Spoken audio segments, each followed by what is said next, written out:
ಮಿತ್ರರೇ ನಮಸ್ಕಾರ. ಮಿತ್ರರೇ, ಫೈನಲಿ ಬಿಜೆಪಿ ಒಂದು ದಿಟ್ಟ ಕ್ರಮವನ್ನು ಕೈಗೊಂಡಿದೆ. ರಾಜ್ಯದಲ್ಲಿದ್ದಂತಹ ಭಿನ್ನಮತವನ್ನು ಶಮನ ಮಾಡೋದಕ್ಕಾಗದೆ ಒದ್ದಾಡ್ತಾ ಇದ್ದಂತಹ ಕೇಂದ್ರದ ಹೈಕಮಾಂಡ್ ಈ ಬಾರಿ ಮಾತ್ರ ಬಹಳ ಕಠಿಣವಾದಂತಹ ನಿರ್ಧಾರ ತೆಗೆದುಕೊಂಡಿದೆ. ಅದೇನು ಕೇಳಿದ್ರೆ, ಯತ್ನಾಳ್ ಅವರನ್ನ 6 ವರ್ಷಗಳ ಕಾಲ ಪಕ್ಷದಿಂದ ಉಚ್ಚಾಟನೆ ಮಾಡಿದೆ. ಇವತ್ತು ರಾಜ್ಯ ಬಿಜೆಪಿಯಲ್ಲಿ ಒಂದು ದೊಡ್ಡ ಕಂಪನದ ವಾತಾವರಣ ಸೃಷ್ಟಿಯಾಗಿತ್ತು. ಒಂದು ರೀತಿಯಲ್ಲಿ ಭೂಕಂಪ ಆಯಿತು ಅಂತಂದ್ರೂ ತಪ್ಪಾಗ್ಲಿಕ್ಕಿಲ್ಲ. ಯಾಕೆ ಅಂತಂದ್ರೆ, ನಾನು ಇನ್ನೆವರೆಗೂ ಕೂಡ ಕೆಲ ನಾಯಕರನ್ನ ಸಂಪರ್ಕ ಮಾಡಿ ಮಾತನಾಡುವಂತಹ ಸಂದರ್ಭದಲ್ಲಿ ಎಲ್ಲರೂ ಒಂದೇ ಮಾತು ಹೇಳ್ತಾ ಇದ್ರು, ಇಲ್ಲ ಎಲ್ಲವೂ ಕೂಡ ಸೆಟಲ್ ಆಗತ್ತೆ, ಆದ್ರೆ ಯಾರನ್ನೂ ಉಚ್ಚಾಟನೆ ಮಾಡೋದಿಲ್ಲ. ಕೆಲವರನ್ನ ಸಸ್ಪೆಂಡ್ ನಲ್ಲಿ ಇಡಬಹುದು, ಕೆಲ ದಿನಗಳ ಕಾಲ ಅಥವಾ ಕೆಲ ತಿಂಗಳ ಕಾಲ ಈ ಅಶಿಸ್ತು ತೋರಿಸ್ತಾ ಇರುವಂತಹ ಕೆಲ ನಾಯಕರನ್ನ ಅಮಾನತಿನಲ್ಲಿ ಇಡಬಹುದು. ಅದು ಎರಡೂ ಬಣಗಳಲ್ಲೂ ಆಗತ್ತೆ, ವಿಜೇಂದ್ರ ಬಣದಲ್ಲೂ ಕೂಡ ಆಗತ್ತೆ, ಯತ್ನಾಳ್ ಬಣದಲ್ಲೂ ಕೂಡ ಆಗತ್ತೆ. ಇದು ಗ್ಯಾರಂಟಿ. ಅದನ್ನ ಬಿಟ್ಟು ಯಾರನ್ನೂ ಉಚ್ಚಾಟನೆ ಮಾಡೋದಿಲ್ಲ ಅಂತ ಬಿಜೆಪಿ ನಾಯಕರೇ ಹೇಳ್ತಾ ಇದ್ರು. ಆದರೆ ನಿನ್ನೆ ಇದ್ದಕ್ಕಿದ್ದಂತೆ ಕೆಲವರಿಗೆ ನೋಟಿಸ್ ಅನ್ನ ಸರ್ವ್ ಮಾಡಲಾಗುತ್ತೆ. ಯತ್ನಾಳ್ ಬಣಕ್ಕೂ ಕೂಡ ನೋಟಿಸ್ ಬರುತ್ತೆ, ಇನ್ನೊಂದು ಕಡೆಯಲ್ಲಿ ವಿಜೇಂದ್ರ ಬಣಕ್ಕೂ ಕೂಡ ನೋಟಿಸ್ ಬರುತ್ತೆ. ಯಾವಾಗ ನೋಟಿಸ್ ಬಂತು ತಕ್ಷಣವೇ ಒಂದು ಅನುಮಾನ ಕಾಡ್ತಾ ಇತ್ತು. ಕೇಂದ್ರ ಬಿಜೆಪಿ ನಾಯಕರು ಕರ್ನಾಟಕದತ್ತ ಗಮನ ಹರಿಸೋದಕ್ಕೆ ಶುರು ಮಾಡಿದ್ದಾರೆ. ಮುಂದೇನೋ ದೊಡ್ಡದು ಕಾದಿದೆ ಅನ್ನುವಂಥ ಡೌಟ್ ಇತ್ತು. ಅಂತಿಮವಾಗಿ ಯತ್ನಾಳ್ ಅವರನ್ನ ಉಚ್ಚಾಟನೆ ಮಾಡಿ ಕೇಂದ್ರ ಬಿಜೆಪಿಯ ಶಿಸ್ತು ಸಮಿತಿ ಆದೇಶವನ್ನ ಹೊರಡಿಸಿದೆ. ಮಿತ್ರರೇ, ಸಹಜವಾಗಿ ಇದು ಬಿಜೆಪಿ ನಾಯಕರಿಗೂ ಶಾಕ್ ತಂದಿದೆ, ಯತ್ನಾಳ್ ಅವರಿಗೂ ಶಾಕ್ ತಂದಿದೆ. ಸದ್ಯ ರಾಜ್ಯ ಬಿಜೆಪಿ ನಾಯಕರಿಗೆ ಕಾಡ್ತಾ ಇರುವಂತಹ ಒಂದೇ ಪ್ರಶ್ನೆ, ಮುಂದೇನು? ಪಕ್ಷ ವರ್ಟಿಕಲಿ ಡಿವೈಡ್ ಆಗುವಂತ ಹಂತಕ್ಕೆ ಬಂದು ನಿಂತು ಬಿಟ್ಟಿದೆ. ಪಕ್ಷದ ಸ್ಟ್ರಾಂಗ್ ಬೇಸ್ ಆದಂತಹ ಹಿಂದುತ್ವದ ಬಗ್ಗೆ ಮಾತನಾಡ್ತಾ ಇರುವಂತಹ ನಾಯಕರ ಮೇಲೆ ಕ್ರಮ ಆಗ್ತಾ ಇದೆ. ಆರಂಭದಲ್ಲಿ ನೋಡಿ, ಕಳೆದ ಚುನಾವಣೆಯಲ್ಲಿ ಅಂದ್ರೆ 2024ರ ಲೋಕಸಭಾ ಚುನಾವಣೆಯಲ್ಲಿ ಅನಂತಕುಮಾರ್ ಹೆಗಡೆಗೆ ಟಿಕೆಟ್ ಕೊಟ್ಟಿಲ್ಲ. ಪ್ರಬಲ ಹಿಂದುತ್ವ ಪ್ರತಿಪಾದಕರಾಗಿದ್ದಂತಹ ಅನಂತಕುಮಾರ್ ಹೆಗಡೆ ಇವತ್ತು ರಾಜಕೀಯವಾಗಿ ಒಂದು ರೀತಿಯಲ್ಲಿ ಸನ್ಯಾಸವನ್ನ ಸ್ವೀಕರಿಸಿದ್ದಾರೆ. ಇನ್ನೊಂದು ಕಡೆ ಈಶ್ವರಪ್ಪನವರನ್ನು ಕೂಡ ಉಚ್ಚಾಟನೆ ಮಾಡಲಾಗಿದೆ. ಈಶ್ವರಪ್ಪನವರು ಕೂಡ ಯಡಿಯೂರಪ್ಪನವರ ವಿರುದ್ಧವೇ ಮಾತನಾಡಿದ್ದು. ಈಶ್ವರಪ್ಪ ಕೂಡ ಪ್ರಬಲವಾಗಿ ಹಿಂದುತ್ವವನ್ನು ಪ್ರತಿಪಾದಿಸ್ತಾ ಇದ್ರು, ಬಿಜೆಪಿಯಲ್ಲಿ ಹಿಂದುಳಿದ ವರ್ಗದ ನಾಯಕರಾಗಿದ್ರು. ಇವತ್ತು ಪ್ರತಾಪ್ ಸಿಂಹ ಕತೆ ಏನಾಗಿದೆ? ಪ್ರತಾಪ್ ಸಿಂಹ ಕೂಡ ಹಿಂದುತ್ವದ ಬಗ್ಗೆ ಬಹಳ ಗಟ್ಟಿಯಾಗಿ ಮಾತನಾಡುವಂತಹ ನಾಯಕ, ಅವರಿಗೂ ಟಿಕೆಟ್ ಕೊಟ್ಟಿಲ್ಲ. ಹೀಗೆ ಹಿಂದುತ್ವದ ಬಗ್ಗೆ ಮಾತನಾಡ್ತಾ ಇದ್ದಂತಹ ಹಿಂದುತ್ವದ ನಾಯಕರಾಗಿದ್ದವರನ್ನ ಒಬ್ಬರಾದ ಮೇಲೆ ಒಬ್ಬರನ್ನ ಬಿಜೆಪಿ ಕಳೆದುಕೊಳ್ತಾ ಇದೆ. ಅದರಲ್ಲೂ ಮಿತ್ರರೇ, ಯತ್ನಾಳ್ ಅವರ ಉಚ್ಚಾಟನೆ ಇದೆಯಲ್ಲ, ಇದು ಅಂದುಕೊಂಡಷ್ಟು ಈಸಿಯಾಗಿ ಇರಲಿಲ್ಲ. ಈಗ ಉಚ್ಚಾಟನೆ ಮಾಡಿದ ಬಳಿಕವೂ ಕೂಡ ಬಿಜೆಪಿಗೆ ಅಷ್ಟೊಂದು ಈಸಿಯಾಗಿಲ್ಲ. ಇದರ ಪರಿಣಾಮವನ್ನ ಬಿಜೆಪಿ ಎದುರಿಸಲೇಬೇಕಾಗತ್ತೆ. 2028ರ ಒಳಗಾಗಿ ಇದು ಸೆಟಲ್ ಆಗಿಲ್ಲ ಅಂತಾದ್ರೆ ದೊಡ್ಡ ಮಟ್ಟದಲ್ಲಿ ಬಿಜೆಪಿಗೆ ಹೊಡೆತ ಬೀಳುತ್ತೆ. ಯಾಕೆಂದ್ರೆ ಯತ್ನಾಳ್ ಇವತ್ತು ಕೇವಲ ಒಬ್ಬ ಲಿಂಗಾಯತ ಸಮುದಾಯದ ನಾಯಕನಾಗಿರಲಿಲ್ಲ ಅಥವಾ ವಿಜಯಪುರಕ್ಕೂ ಕೂಡ ಸೀಮಿತವಾಗಿರಲಿಲ್ಲ. ಇಡೀ ಉತ್ತರ ಕರ್ನಾಟಕ ಭಾಗದಲ್ಲಿ ಅವರಿಗೆ ದೊಡ್ಡ ಫ್ಯಾನ್ ಫಾಲೋವರ್ಸ್ ಇದ್ರು. ಕೇವಲ ಉತ್ತರ ಕರ್ನಾಟಕವಾ? ಖಂಡಿತವಾಗ್ಲೂ ಇಲ್ಲ. ಮೈಸೂರಿನಲ್ಲಿ ಹೋದ್ರೂ ಕೂಡ ಯತ್ನಾಳನ್ನ ಬೆಂಬಲಿಸಿ ಮಾತನಾಡುವಂತಹ ಬಿಜೆಪಿಯ ಕಾರ್ಯಕರ್ತರಿದ್ರು. ನಾನೇ ಮಾತನಾಡುವಂತಹ ಸಂದರ್ಭದಲ್ಲಿ ಎಷ್ಟೋ ಜನರು ಹೇಳಿದ್ದಾರೆ, ಯತ್ನಾಳ್ ಮಾತನಾಡ್ತಾ ಇರುವಂತಹದ್ದು ಸರಿಯಾಗಿದೆ. ಅಲ್ಲಿ ನೋಡಿದ್ರೆ ನರೇಂದ್ರ ಮೋದಿ ಅವರು ವಂಶ ಪಾರಂಪರ್ಯದ ವಿರುದ್ಧವಾಗಿ ರಾಜಕಾರಣ ಮಾಡ್ತಾ ಇದ್ದಾರೆ. ವಂಶ ಪಾರಂಪರ್ಯ ರಾಜಕಾರಣದಲ್ಲಿ ಇರಬಾರದು ಅಂತ ಹೇಳಿ ಪ್ರತಿನಿತ್ಯ ಹೇಳ್ತಾರೆ. ಆದ್ರೆ ಕರ್ನಾಟಕದಲ್ಲಿ ಆಗ್ತಿರೋದೇನು? ಯಡಿಯೂರಪ್ಪನವರ ಧೃತರಾಷ್ಟ್ರ ಪುತ್ರ ಪ್ರೇಮಕ್ಕೆ ಇಡೀ ಪಕ್ಷವನ್ನ ಬಲಿ ಕೊಡಲಾಗ್ತಾ ಇದೆಯಲ್ಲ ಅಂತ ಅನೇಕ ಬಿಜೆಪಿ ಕಾರ್ಯಕರ್ತರು ಕೇಳ್ತಾ ಇದ್ರು. ಇಲ್ಲಿ ಮಿತ್ರರೇ, ಎರಡೂ ಬಗೆಯ ವಾದ ಇದೆ. ಇನ್ನೊಂದು ಕಡೆಯಲ್ಲಿ ಯಡಿಯೂರಪ್ಪನವರನ್ನ ಬೆಂಬಲಿಸುವಂತವರು ಯತ್ನಾಳ್ ಅವರನ್ನ ವಿರೋಧಿಸ್ತಾ ಇದ್ರು. ಯತ್ನಾಳನ್ನ ಬೆಂಬಲಿಸುವಂತವರು ವಿಜೇಂದ್ರ ಮತ್ತು ಯಡಿಯೂರಪ್ಪನವರ ಕುಟುಂಬವನ್ನ ಸಿಕ್ಕಾಪಟ್ಟೆ ವಿರೋಧಿಸ್ತಾ ಇದ್ರು. ಇಂತಹ ಸಂದರ್ಭದಲ್ಲಿ ಕೇಂದ್ರದ ಹೈಕಮಾಂಡ್ ಇದನ್ನ ಈಸಿಯಾಗಿ ಪರಿಹರಿಸಬೇಕಾಗಿತ್ತು. ಇಷ್ಟೆಲ್ಲ ರಾಡಿ ಆಗೋದಕ್ಕೆ ಬಿಡದೆ ಕೇಂದ್ರ ಹೈಕಮಾಂಡ್ ಇಬ್ಬರು ನಾಯಕರನ್ನ ಒಟ್ಟಿಗೆ ಸೇರಿಸಿ ಮಾತುಕತೆಯ ಮೂಲಕ ಬಗೆಹರಿಸುವಂತಹ ಒಂದು ಪ್ರಯತ್ನವನ್ನ ಮಾಡಬೇಕಿತ್ತು. ಆದ್ರೆ ನನಗನ್ಸುತ್ತೆ ಕೇಂದ್ರ ಹೈಕಮಾಂಡ್ ಅಂತಹ ಯಾವುದೇ ಪ್ರಯತ್ನವನ್ನ ಮಾಡಿಲ್ಲ. ಕರ್ನಾಟಕದ ಬಗ್ಗೆ ಅವರು ಸಣ್ಣ ಗಮನವನ್ನು ಕೂಡ ಹರಿಸಿಲ್ಲ. ಇಲ್ಲದೆ ಹೋದ್ರೆ ನೋಡಿ, ಒಂದು ಕಡೆ ಯತ್ನಾಳ್ ಬಾಯಿಗೆ ಬಂದಂತೆ ಮಾತನಾಡ್ತಾ ಇದ್ರು, ಯಡಿಯೂರಪ್ಪನವರ ವಿರುದ್ಧ ಮಾತನಾಡ್ತಾ ಇದ್ರು, ವಿಜೇಂದ್ರ ವಿರುದ್ಧ ಮಾತನಾಡ್ತಾ ಇದ್ರು. ಯಾರ್ಯಾರು ಯಡಿಯೂರಪ್ಪನವರನ್ನ ಬೆಂಬಲಿಸ್ತಾರೋ ಅವರೆಲ್ಲರನ್ನೂ ಟೀಕೆ ಮಾಡ್ತಾ ಇದ್ರು. ಇತ್ತೀಚೆಗಷ್ಟೇ ಯಡಿಯೂರಪ್ಪನವರು ಲಿಂಗಾಯತ ಸಮುದಾಯದ ನಾಯಕರೇ ಅಲ್ಲ, ಅವರು ಲಿಂಗಾಯತರೇ ಅಲ್ಲ ಅನ್ನುವ ಹಂತದಲ್ಲಿ ಯತ್ನಾಳ್ ಅವರು ಹೇಳಿಕೆ ಕೊಟ್ಟರು. ಅಂದ್ರೆ ಪಕ್ಷಕ್ಕೆ ಇದೆಲ್ಲವೂ ಕೂಡ ಡ್ಯಾಮೇಜ್ ಮಾಡ್ತಾ ಇತ್ತು. ಇಷ್ಟಾದರೂ ಕ್ರಮ ಕೈಗೊಳ್ಳದೇ ಇದ್ದಂತಹ ಬಿಜೆಪಿ ನಾಯಕರು ಈಗ ದಿಢೀರಂತ ಕ್ರಮ ಕೈಗೊಂಡಿದ್ದಾರೆ. ಇವತ್ತು ಬಿಜೆಪಿಯ ಶಿಸ್ತು ಸಮಿತಿಯ ಅಧ್ಯಕ್ಷರಾದಂತಹ ಓಂ ಪಾಠಕ್ ಆರ್ಡರ್ ಮಾಡ್ತಾರೆ, ಯತ್ನಾಳ್ ಅವರನ್ನ 6 ವರ್ಷಗಳ ಕಾಲ ಅಶಿಸ್ತಿನ ಕಾರಣದಿಂದಾಗಿ ಉಚ್ಚಾಟನೆ ಮಾಡಿದೀವಿ ಅಂತ.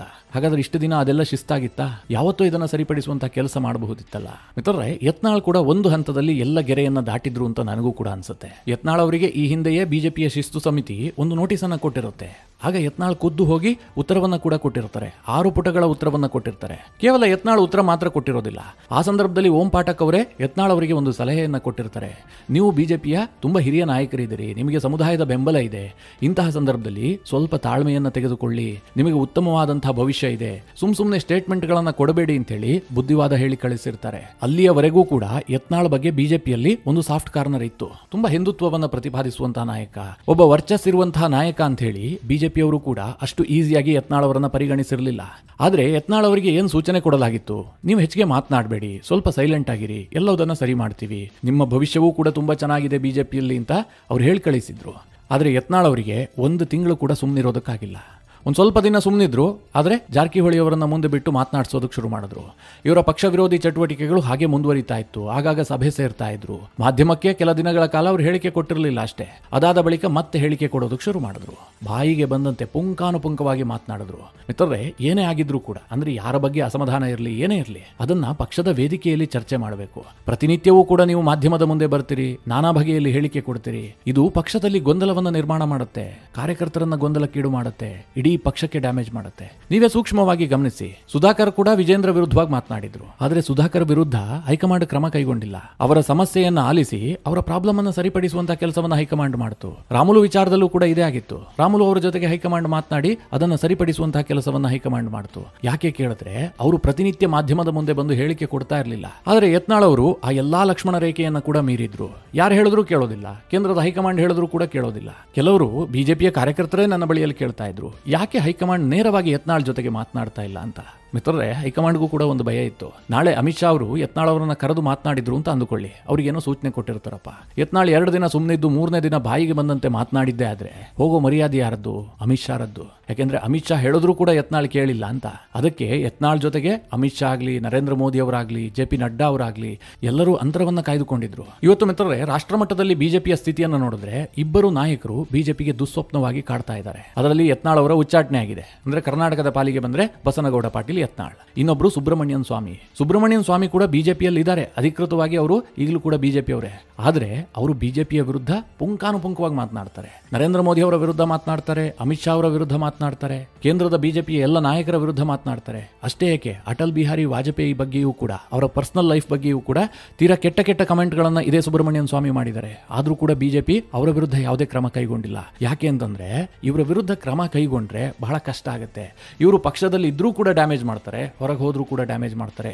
ಯತ್ನಾಳ್ ವಿಚಾರದಲ್ಲೂ ಕೂಡ ಈ ಭಯ ಇತ್ತು. ಯತ್ನಾಳ್ ನಾಳೆ ಹೊರ ಹೋದ ಬಳಿಕ ಮೋದಿಯ ವಿರುದ್ಧವೂ ಮಾತನಾಡಬಹುದು, ಅಮಿತ್ ಶಾ ವಿರುದ್ಧವೂ ಮಾತನಾಡಬಹುದು. ಅವರಿಗೆ ಒಂದು ಹಿಂದುತ್ವದ ನೇಮ್ ಫೇಮ್ ಇದೆ. ಹೀಗಾಗಿ ಇವರನ್ನ ಹ್ಯಾಂಡಲ್ ಮಾಡೋದು ಒಂದು ಹಂತದಲ್ಲಿ ಬಿಜೆಪಿ ನಾಯಕರಿಗೂ ಕೂಡ ಬಹಳ ಕಷ್ಟವಾಗಿತ್ತು. ಆದರೆ ಅಂತಿಮವಾಗಿ ಯತ್ನಾಳ್ ಅವರನ್ನ 6 ವರ್ಷಗಳ ಕಾಲ ಪಕ್ಷದಿಂದ ಉಚ್ಚಾಟನೆ ಮಾಡಲಾಗ್ತಾ ಇದೆ. ಇದು ಪಕ್ಷದ ಮೇಲೆ ಯಾವ ರೀತಿಯಾಗಿ ಡ್ಯಾಮೇಜ್ ಮಾಡುತ್ತೆ ಕೇಳಿದ್ರೆ, ಸಹಜವಾಗಿ ಮುಂದಿನ ಚುನಾವಣೆಯಲ್ಲಿ ಇದೇ ಪರಿಸ್ಥಿತಿ ಬಿಜೆಪಿಯಲ್ಲಿ ಇದ್ದಿದ್ದೆ ಆದ್ರೆ ಬಹಳ ಹಿನ್ನಡೆ ಆಗುತ್ತೆ. ಯತ್ನಾಳ್ ಉಚ್ಚಾಟನೆ ಆದ್ಮೇಲೆ ಏನು ಸುಮ್ಮನೆ ಕೂರೋದಿಲ್ಲ. ಅವರಿಗೊಂದು ಟೀಮ್ ನ ಬೆಂಬಲ ಕೂಡ ಇದೆ. ಅದು ರಮೇಶ್ ಜಾರಕಿಹೊಳಿ, BP ಹರೀಶ್, ಕುಮಾರ್ ಬಂಗಾರಪ್ಪ, ಸಿದ್ದೇಶ್ವರ್, ಪ್ರತಾಪ್ ಸಿಂಹ, ಹೀಗೆ ಅವರ ಟೀಮ್ ದೊಡ್ಡದಾಗಿದೆ. ನಾಳೆ ಅವರೆಲ್ಲ ಏನು ಕ್ರಮ ಕೈಗೊಳ್ಳುತ್ತಾರೆ ಅನ್ನುವಂಥದ್ದು ಕೂಡ ಬಹಳ ಮುಖ್ಯವಾಗುತ್ತೆ. ಅವರೆಲ್ಲರೂ ಕೂಡ ಇದೇ ರೀತಿಯಾಗಿ ಮಾತನ್ನ ಮುಂದುವರಿಸಿದ್ದೇ ಆದ್ರೆ ಬಿಜೆಪಿ ಹೈಕಮಾಂಡ್ ಎಷ್ಟು ಜನರನ್ನ ಉಚ್ಚಾಟನೆ ಮಾಡೋದಕ್ಕೆ ಸಾಧ್ಯ ಆಗುತ್ತೆ. ಆಗ ಪಕ್ಷದ ಸ್ಥಿತಿ ಏನಾಗಬಹುದು ನೀವೇ ಯೋಚನೆ ಮಾಡಿ. ಉಚ್ಚಾಟನೆಯ ಆದೇಶ ಬರ್ತಿದ್ದಂತೆ ಯತ್ನಾಳ್ ಟ್ವೀಟ್ ಮಾಡಿದ್ದಾರೆ, ಸತ್ಯವಂತರಿಗಿದು ಕಾಲವಲ್ಲ, ದುಷ್ಟ ಜನರಿಗೆ ಸುಭಿಕ್ಷ ಕಾಲ, ಉಪಕಾರ ಮಾಡಿದರೆ ಅಪಕರಿಸುವ ಕಾಲ, ಸಕಲವು ತಿಳಿದವನಿಗೆ ದುರ್ಭಿಕ್ಷದ ಕಾಲ, ಧರ್ಮ ಮಾಡುವವನು ನಿರ್ಮೂಲವಾಗುವ ಕಾಲ, ಕರ್ಮಿ ಪಾತಕರಿಗೆ ಬಹುಸೌಖ್ಯ ಕಾಲ, ಸತ್ಯವಂತರಿಗಿದು ಕಾಲವಲ್ಲ. ಹೀಗೆ ಪುರಂದರದಾಸರ ಸಾಲುಗಳನ್ನ ಟ್ವೀಟ್ ಮಾಡುವ ಮೂಲಕ ಬಿಜೆಪಿಯಲ್ಲಿ ಭ್ರಷ್ಟಾಚಾರ ಮತ್ತು ವಂಶ ಪಾರಂಪರ್ಯದ ವಿರುದ್ಧವಾಗಿ ನಾನು ಮಾತನಾಡಿದ್ದಕ್ಕೆ ನನಗೆ ಈ ಶಿಕ್ಷೆಯನ್ನ ಕೊಡಲಾಗಿದೆ ಹೀಗಂತ ಯತ್ನಾಳ್ ಹೇಳಿದ್ದಾರೆ. ಮುಂದೇನ್ ಮಾಡ್ತಾರೆ? ಪಕ್ಷ ಕಟ್ತಾರ ಅಥವಾ ನಾಳೆ ಬೆಳಗಾಗ್ತಿದ್ದಂತೆ ಅಮಿತ್ ಶಾ ಮತ್ತು ಮೋದಿಯ ವಿರುದ್ಧವೂ ಕೂಡ ಮಾತನಾಡೋದಕ್ಕೆ ಶುರು ಮಾಡ್ತಾರ? ಹೇಳೋದಕ್ಕೆ ಸಾಧ್ಯ ಇಲ್ಲ. ಯತ್ನಾಳ್ ಅವರಿಗೆ ಹಣಬಲಕ್ಕೇನು ಕಡಿಮೆ ಇಲ್ಲ, ಜಾತಿ ಬಲ ಕೂಡ ಇದೆ, ಜೊತೆಗೆ ಹಿಂದುತ್ವದ ಫೇಸ್ ಕೂಡ ಇದೆ. ಹೀಗಾಗಿ ಯತ್ನಾಳ್ ಅವರನ್ನ ಅಷ್ಟು ಸುಲಭಕ್ಕೆ ನೀವು ವೈಟ್ ವಾಶ್ ಮಾಡೋದಕ್ಕೆ ಸಾಧ್ಯ ಇಲ್ಲ. ಹಾಗಂತ ನಿಮಗೆ ಗೊತ್ತಿರಲಿ, ಯತ್ನಾಳ್ ಬಿಜೆಪಿಯಲ್ಲಿ ಅಶಿಸ್ತು ತೋರಿಸಿ ಈ ರೀತಿಯಾಗಿ ಉಚ್ಚಾಟನೆ ಆಗಿದ್ದು ಇದೇ ಮೊದಲೇನಲ್ಲ. 2009ರಲ್ಲಿ ರಾಜ್ಯದಲ್ಲಿ ಯಡಿಯೂರಪ್ಪನವರು ಮುಖ್ಯಮಂತ್ರಿ ಆಗಿರ್ತಾರೆ. ಆಗ್ಲೂ ಕೂಡ ಯಡಿಯೂರಪ್ಪ ಮತ್ತು ಯತ್ನಾಳ್ ನಡುವೆ ಸಾಕಷ್ಟು ಸಂಘರ್ಷ ಉಂಟಾಯಿತು. ಯತ್ನಾಳ್ ಯಡಿಯೂರಪ್ಪನವರ ವಿರುದ್ಧ ಮಾತನಾಡೋದಕ್ಕೆ ಶುರು ಮಾಡಿದ್ರು. ಒಂದಷ್ಟು ದಿನ ಯಡಿಯೂರಪ್ಪನವರು ಕೂಡ ಸಹಿಸಿಕೊಂಡಿದ್ರು, ಇದೆಲ್ಲ ಸರಿಯಾಗುತ್ತೆ ಅಂತ ಭಾವಿಸಿದ್ರು. ಆದ್ರೆ ಯಡಿಯೂರಪ್ಪನವರಿಗೆ ಆಗ ಸಿಕ್ಕಾಪಟ್ಟೆ ಬಲ ಇತ್ತು. ಯಡಿಯೂರಪ್ಪನವರು ನೇರವಾಗಿ ದೆಹಲಿಗೆ ಹೋಗಿ ಅರುಣ್ ಜೇಟ್ಲಿ ಬಳಿಯಲ್ಲಿ ಹೇಳ್ತಾರೆ, ನೀವೇನಾದ್ರೂ ಯತ್ನಾಳ್ ವಿರುದ್ಧ ಕ್ರಮ ಕೈಗೊಳ್ಳದೇ ಇದ್ರೆ ನನ್ನ ದಾರಿಯನ್ನು ನಾನು ನೋಡ್ಕೊಳ್ಬೇಕಾಗತ್ತೆ ಅಂತ. ಆಗ ಪಕ್ಷ ಒತ್ತಡಕ್ಕೊಳಗಾಗಿ ಯತ್ನಾಳ್ ಅವರನ್ನ 6 ವರ್ಷಗಳ ಕಾಲ ಉಚ್ಚಾಟನೆ ಮಾಡಲಾಗಿತ್ತು. ಅನಂತರ ಯತ್ನಾಳ್ ಅವರು JDS ಅನ್ನು ಸೇರ್ತಾರೆ. 2013ರ ಚುನಾವಣೆಯನ್ನು ಎದುರಿಸ್ತಾರೆ, ಸೋಲಾಗುತ್ತೆ. ಅನಂತರ ಜಗದೀಶ್ ಶೆಟ್ಟರ್ ಮತ್ತು ಪ್ರಹ್ಲಾದ್ ಜೋಶಿ ಯತ್ನಾಳ್ ಅವರನ್ನ ಮತ್ತೆ ಪಕ್ಷಕ್ಕೆ ಕರೆತರುವಂತಹ ಕೆಲಸ ಮಾಡ್ತಾರೆ. ಆದ್ರೆ 2015ರಲ್ಲಿ ಪರಿಷತ್ ಸ್ಥಾನಕ್ಕೆ ಚುನಾವಣೆ ನಡೆಯುತ್ತೆ. ಯತ್ನಾಳ್ ಅವರು ಟಿಕೆಟ್ ಆಕಾಂಕ್ಷಿಯಾಗಿದ್ರು, ಆದ್ರೆ ಟಿಕೆಟ್ ಕೊಡೋದಿಲ್ಲ. ಆಗ ಬಂಡಾಯ ಎದ್ದಂತಹ ಯತ್ನಾಳ್ ಅವರು ಪಕ್ಷೇತರವಾಗಿ ಸ್ಪರ್ಧೆ ಮಾಡ್ತಾರೆ. ನಾಮಿನೇಷನ್ ವಾಪಸ್ ಪಡೀರಿ ಅಂತ ಹೇಳಿ ಬಿಜೆಪಿ ನಾಯಕರು ಮನವೊಲಿಸುವಂತಹ ಕೆಲಸ ಮಾಡ್ತಾರೆ. ಯತ್ನಾಳ್ ಕೇಳೋದಿಲ್ಲ. ಅಂತಿಮವಾಗಿ ಆಗ್ಲೂ ಕೂಡ ಯತ್ನಾಳ್ ಅವರನ್ನ ಉಚ್ಚಾಟನೆ ಮಾಡಲಾಗಿತ್ತು. ಕೊನೆಗೆ 2018ರಲ್ಲಿ ಯಡಿಯೂರಪ್ಪನವರೇ ಯತ್ನಾಳ್ ಅವರನ್ನ ಪುನಃ ಪಕ್ಷಕ್ಕೆ ಕರೆತಂದಿದ್ದು. ಬರಲೇಬೇಕು ಯತ್ನಾಳ್ ಅವರು ಅಂತ ಒತ್ತಾಯ ಮಾಡಿದ್ದೇ ಯಡಿಯೂರಪ್ಪನವರು. ಆ ಸಂದರ್ಭದಲ್ಲಿ ಜಗದೀಶ್ ಶೆಟ್ಟರ್ ಅವರು ಕೂಡ ತೀವ್ರವಾಗಿ ವಿರೋಧಿಸಿದ್ರು, ಪ್ರಹ್ಲಾದ್ ಜೋಶಿ ಕೂಡ ವಿರೋಧಿಸಿದ್ರು. ಬೇಡ, ಅವರು ಪಕ್ಷಕ್ಕೆ ಬರೋದು ಬೇಡ, ಅವರು ಶಿಸ್ತನ್ನ ಪಾಲಿಸೋದಿಲ್ಲ, 4 ದಿನ ಅವರು ಸರಿಯಾಗಿರೋದಿಲ್ಲ ಅಂತ ವಿರೋಧ ಮಾಡಿದ್ರಂತೆ.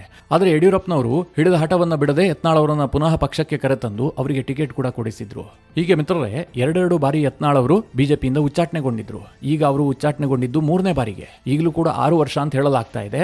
ಆದ್ರೆ ಅದು ಎಷ್ಟು ವರ್ಷಗಳ ಕಾಲ ಉಚ್ಚಾಟನೆಗೊಂಡಿರ್ತಾರೋ ಆ ದೇವರಿಗೆ ಗೊತ್ತು. ನಾಳೆ ಯತ್ನಾಳ್ ಅವರನ್ನ ಇದೇ ಬಿಜೆಪಿ ನಾಯಕರು ಮನೆ ಬಾಗಿಲಿಗೆ ಹೋಗಿ ಕರೆತರೋದಿಲ್ಲ ಅಂತ ಏನು ಹೇಳೋದಕ್ಕೆ ಸಾಧ್ಯ ಇಲ್ಲ. ಆದ್ರೆ ನನ್ನ ವೈಯಕ್ತಿಕ ಅಭಿಪ್ರಾಯ ಏನು ಕೇಳಿದ್ರೆ, ಬಿಜೆಪಿಗೆ ಯತ್ನಾಳ್ ಕೂಡ ಅನಿವಾರ್ಯವಾಗಿದ್ದಾರೆ, ಯತ್ನಾಳ್ ಅವರಿಗೂ ಬಿಜೆಪಿ ಅನಿವಾರ್ಯವಾಗಿದೆ. ಇಂತಹ ಪರಿಸ್ಥಿತಿಯಲ್ಲಿ ಉಚ್ಚಾಟನೆಯ ಕ್ರಮ ಏನಿದೆ ಬಿಜೆಪಿಗೆ ಬಹಳ ದುಬಾರಿಯಾಗಿ ಪರಿಣಮಿಸಬಹುದು. ಸದ್ಯಕ್ಕಂತೂ ಯಡಿಯೂರಪ್ಪ ಮತ್ತು ವಿಜೇಂದ್ರ ಅವರ ಕೈ ಮೇಲಾಗಿದೆ. ಹಾಗಂತ ವಿಜೇಂದ್ರ ಅವರನ್ನೇ ಅಧ್ಯಕ್ಷ ಸ್ಥಾನದಲ್ಲಿ ಮುಂದುವರಿಸ್ತಾರೆ ಅಂತ ಹೇಳೋದಕ್ಕೂ ಸಾಧ್ಯ ಇಲ್ಲ. ಕೇಂದ್ರ ಹೈಕಮಾಂಡ್ ಏನು ಯೋಚನೆ ಮಾಡ್ತಾ ಇದೆ, ಕರ್ನಾಟಕದ ಈ ಭಿನ್ನಮತ, ಈ ಅಶಿಸ್ತಿಗೆ ಯಾವ ರೀತಿಯಲ್ಲಿ ಅವರು ಮುಲಾಮ್ ಹಚ್ಚುತ್ತಾರೆ ಅಂತ ಯಾರಿಗೂ ಗೊತ್ತಿಲ್ಲ. ಆ ರೀತಿಯಾಗಿ ಕೇಂದ್ರ ಹೈಕಮಾಂಡ್ ನಡೆ ಬಹಳ ನಿಗೂಢವಾಗಿದೆ. ಮಿತ್ರರೇ, ಈ ಎಲ್ಲ ಕ್ರಮಗಳ ಬಗ್ಗೆ ನಿಮಗೇನು ಅನ್ಸುತ್ತೆ? ಯತ್ನಾಳ್ ಅವರನ್ನ ಉಚ್ಚಾಟನೆ ಮಾಡಿರೋದ್ರಿಂದ ಬಿಜೆಪಿಗೆ ಲಾಭ ಆಗುತ್ತಾ, ನಷ್ಟ ಆಗುತ್ತಾ, ಅಥವಾ ಬಿಜೆಪಿಯ ಭಿನ್ನಮತ ಇಲ್ಲಿಗೆ ಪರಿಹಾರವಾಗುತ್ತಾ? ನಿಮ್ಮ ಅನಿಸಿಕೆ ಅಭಿಪ್ರಾಯವನ್ನು ಕಮೆಂಟ್ ಮಾಡುವ ಮೂಲಕ ನಮಗೆ ತಿಳಿಸಿ. ಹಾಗೆ ನಿಮಗೆ ಈ ವಿಡಿಯೋ ಇಷ್ಟವಾದರೆ ಲೈಕ್ ಮಾಡಿ. ಜೊತೆಗೆ ನೀವಿನ್ನೂ ನಿಮ್ಮ ನೆಚ್ಚಿನ ಸಂಸ್ಕಾರ ಸೌರಭ ಯೂಟ್ಯೂಬ್ ಚಾನಲ್ನ ಸಬ್ಸ್ಕ್ರೈಬ್ ಮಾಡಿಲ್ಲ ಅಂತಾದರೆ ಈ ಕೂಡಲೇ ಸಬ್ಸ್ಕ್ರೈಬ್ ಮಾಡಿ ಮುಂದಿನ ಎಲ್ಲ ಅಪ್ಡೇಟ್ಗಳ ನೋಟಿಫಿಕೇಶನ್ಗಾಗಿ